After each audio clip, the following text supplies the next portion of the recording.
Resident Evil Village has been out for a while now, filled with thrills and chills and a ton of action. It'll be interesting to see what Capcom does with the feedback on the most praised parts of the game. There's a lot of TLC put into each and every level of the game. You can tell that the developers really loved putting together the art for each place you visit in Village, and everywhere you go, there's bound to be packs of enemies to mow down.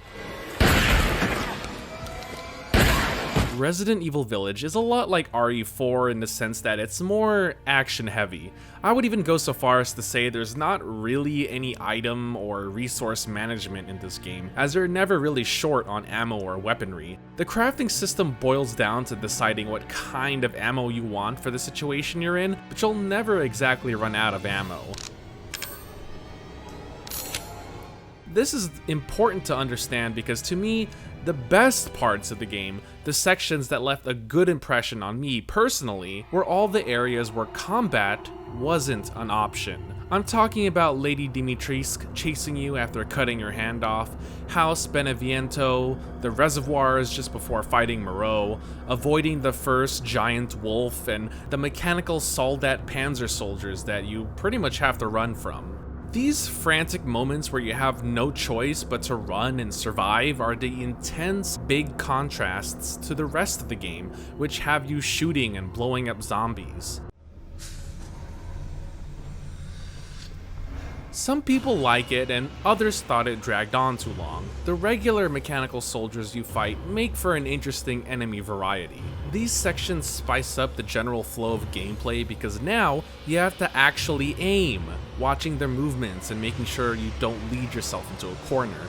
Most other enemies just had me firing wildly at them, or just hip-firing my shotgun into their faces. Making these guys look and sound more terrifying, like a Regenerator or an Iron Maiden, would have sealed the deal. In fact, these guys practically are Regenerators in the sense that you have to actually aim at specific weak points.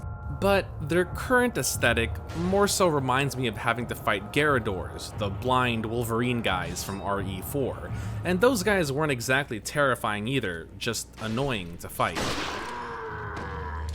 Village does do a good job at taking the best parts of RE4 and morphing them to fit a more horror-based aesthetic, and they succeed on that end.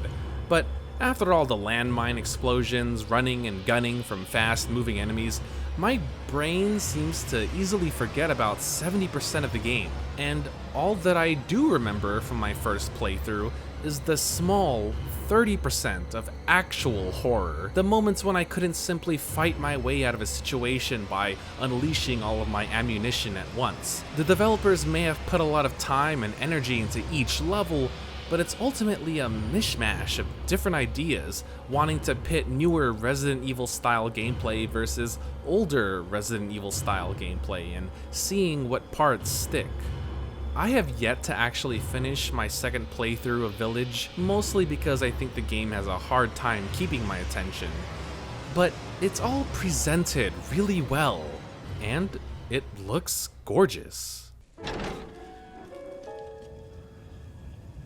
In terms of comparison to older RE games, I think 7 is a better game than Village, but you also have to understand that the last couple hours of 7 are worse than any of the bad parts of Village.